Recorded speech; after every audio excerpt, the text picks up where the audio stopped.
Bonjour, j'espère que vous allez bien. Bienvenue en Normandie, le territoire de Flaubert, Maupassant, d'Arsène Lupin, mais aussi des maisons à colombage, de la crème et des pommes. Je suis ravie d'être là, ça fait très longtemps que j'ai envie de venir visiter cette région. Il faut dire que j'ai un excellent a priori, étant donné que mon père a passé plusieurs années pendant sa vingtaine ici, et il m'a toujours raconté à quel point c'est joli, à quel point les gens ici sont accueillants, sont chaleureux. Et c'est le cas. Je suis arrivée hier et au supermarché, j'ai eu une conversation de 10 minutes avec le traiteur. C'était très intéressant. Je vais pas filmer tous les jours, mais je vais essayer de vous donner un petit aperçu. Étant donné que je viens d'arriver et j'ai déjà envie d'y revenir. Je vais vous montrer ma lecture du moment, même si vous savez déjà ce que c'est. Évidemment, ma lecture pour le voyage, ça va être Madame Bovary de Flaubert. C'est pas une découverte parce que je l'ai déjà lu 2 fois, il me semble, mais c'est le genre de bouquin que vous pouvez lire et relire à différentes étapes de votre vie. Vous y trouverez toujours quelque chose. Et il y a pas mal de passages qui se passent à Rouen dans le livre, et ça tombe bien parce qu'aujourd'hui, on va aller à Rouen. Donc je vais vous montrer cette ville que je ne connais pas.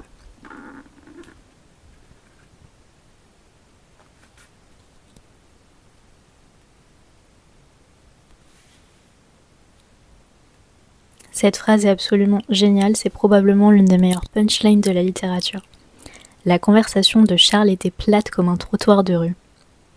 Et les idées de tout le monde y défilaient, dans leurs costumes ordinaires, sans exciter d'émotion, de rire ou de rêverie. Il n'avait jamais été curieux, disait-il, pendant qu'il habitait Rouen, d'aller voir au théâtre les acteurs de Paris. Il ne savait ni nager, ni faire des arts, ni tirer le pistolet, et il ne put un jour lui expliquer un terme d'équitation qu'elle avait rencontré dans un roman.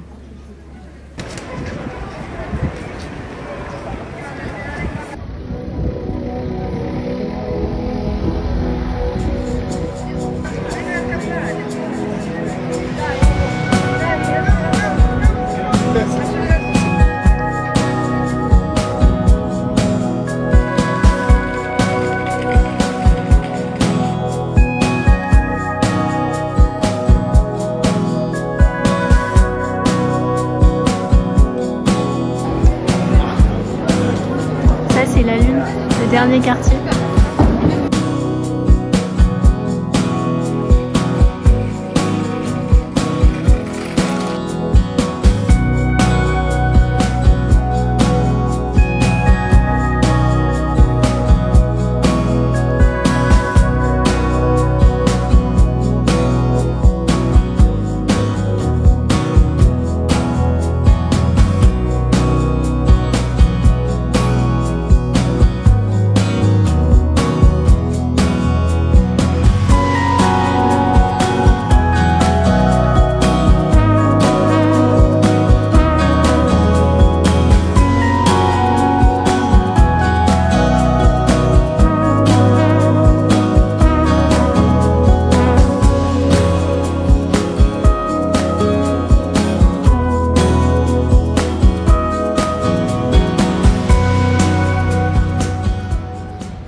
On sort du musée Flaubert, qui est également le musée de la médecine.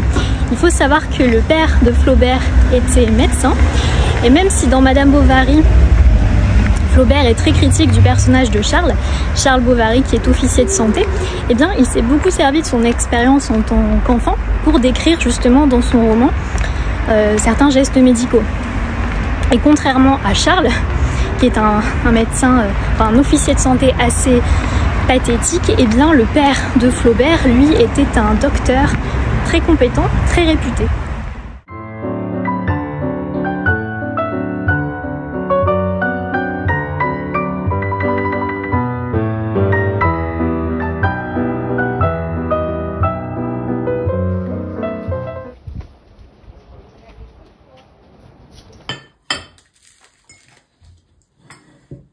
Aujourd'hui, on va aller explorer un petit village.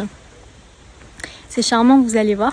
Tellement charmant que l'endroit a été choisi 2 fois comme lieu de tournage pour des films sur Madame Bovary. Donc j'ai hâte de voir à quoi ça ressemble.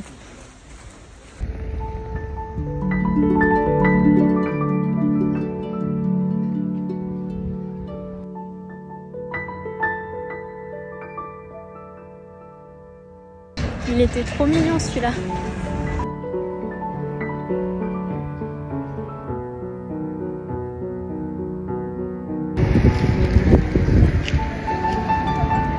Les halles que vous voyez, elles datent du XVIIe siècle. C'est vraiment joli.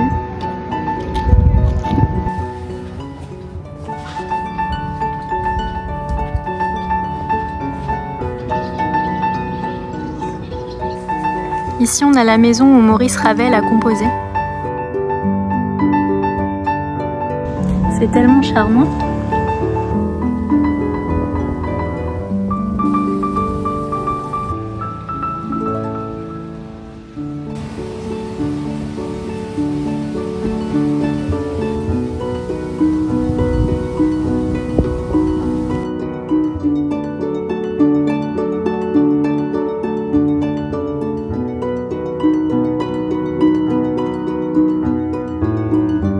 Je vous emmène voir la maison de Madame Bovary.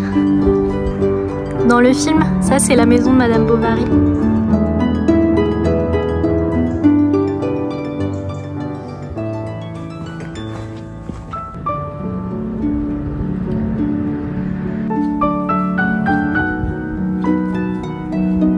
C'est super agréable de se promener par ici. En plus, les gens sont tous super sympas. Tout le monde dit bonjour.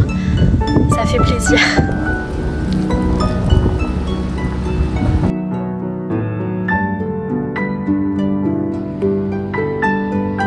C'est sympa pour jeunes, ça.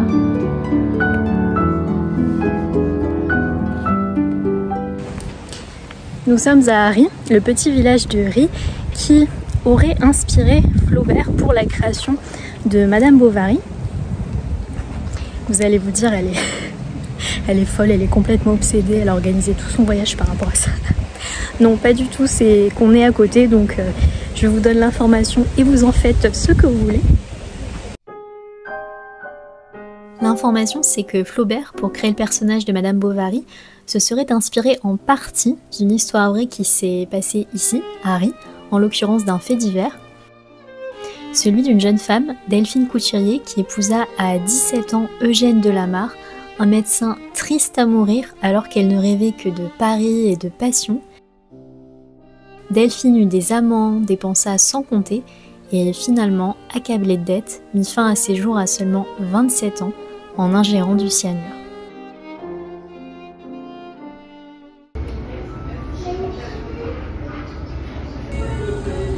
Bonsoir madame. Vous allez bien? Et vous? Ça va, merci. Crêpes, poireaux, miel, Neufchâtel.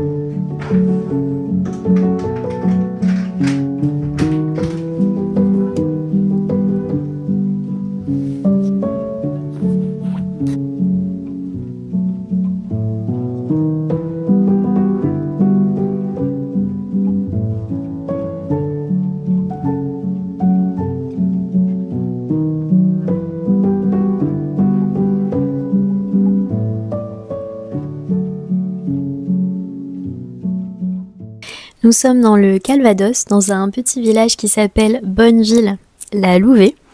Il y a quelques jours, nous étions à Giverny pour voir la maison et les jardins de Claude Monet, où il a séjourné à partir de 1883. C'est notamment là qu'il a réalisé ses fameuses nymphéas. C'était sympa, mais il y avait beaucoup trop de monde. C'était très touristique. Je pense que ça doit être plus agréable d'y aller très tôt le matin, ou alors il faut y aller en hors saison. Aujourd'hui, on va aller voir un autre lieu qui a beaucoup compté dans la création artistique de Claude. Pareil, c'est un endroit qui est très connu, donc ce sera probablement très touristique. J'ai conscience que dans cette vidéo, je vous montre beaucoup de choses très populaires. Il n'y a pas vraiment de lieux insolites, de découvertes extraordinaires. Mais c'est mon premier séjour ici, en Normandie. Et j'ai envie de faire des choses touristiques, des choses qui sont connues. Si j'allais à Paris pour la première fois, eh bien, j'aurais envie de voir la Tour Eiffel. Donc c'est ce que je fais ici. Et on y va. On y va.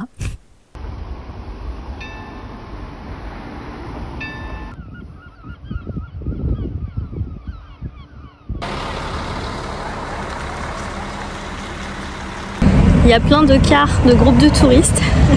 On va pas être tout seul.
Vous avez beaucoup de références à Arsène Lupin, ici à Étretat, notamment parce que l'une de ses histoires les plus célèbres, L'Aiguille creuse, se déroule ici.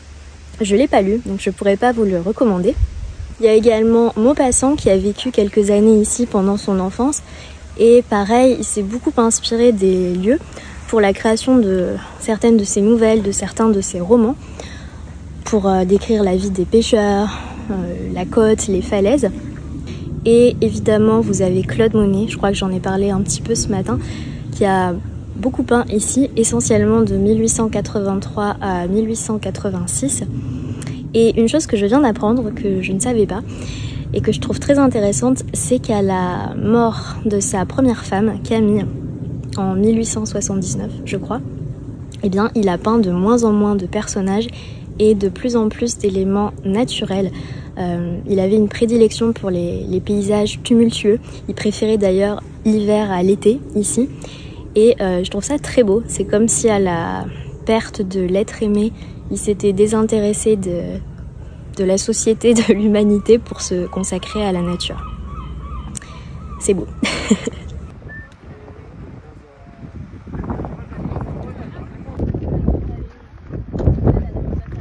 C'est ici que je vais vous laisser. Merci beaucoup d'avoir regardé cette vidéo. J'espère que ça vous a plu. J'ai voulu vous montrer un petit aperçu de la Normandie avec une ville, un village, un peu de nature, mais évidemment, il y a plein d'autres choses à découvrir. C'est une région très riche. Il y a également des endroits où je suis allée que je n'ai pas montré en vidéo. Je vous mets quelques mentions spéciales.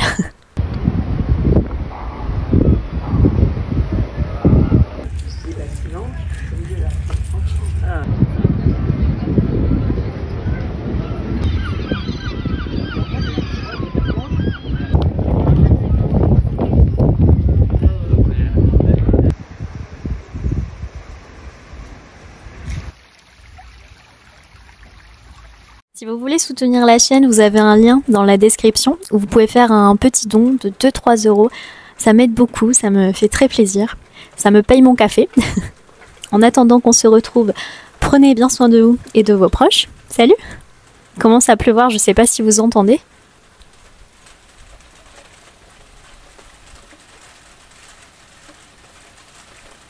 Est-ce que vous entendez la pluie?